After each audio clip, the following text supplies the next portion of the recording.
Hello guys and welcome to a new brand video. In today's tutorial, I'm going to show you how to get X monetization on non-eligible countries on the Twitter platform.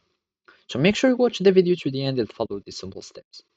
First, you will need just to know that there isn't much things that you can try to do to get your own monetization on non-eligible countries. So if we go here to the X Help Center, we can see how you can become eligible. You will need just to consider to be subscribed to X Premium. So you will need just to have the blue mark or the verification. And of course, you will need just to have at least 5 million and have at least 500 followers. So basically, if you want to try like to change your country, you will need just to log in or sign up to X with some foreign or some numbers that are on the country that are eligible for the monetization. To do so, you will need either like to buy your number or like to start like having some other accounts or that are eligible.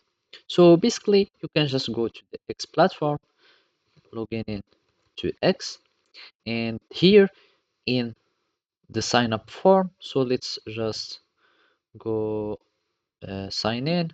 I will just log out to my from my account, log out and log out, and I will sign up. So I'm just going to create an account. So here, whenever you choose an email, make sure that your email is from another country. Like the Google email should have been registered or signed up as a foreign country, or for example, US or any eligible country. You can have your phone number. There are many services that are selling some phone numbers, or you can have just your phone number to be eligible.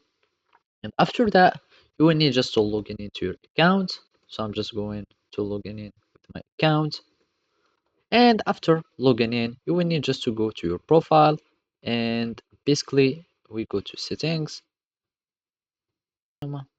more, settings and privacy, and then you can have your own monetization, of course, by subscription or ads revenue, by having first the premium, etc. So basically, this is how you can try to do it. Thank you for watching and see you next time.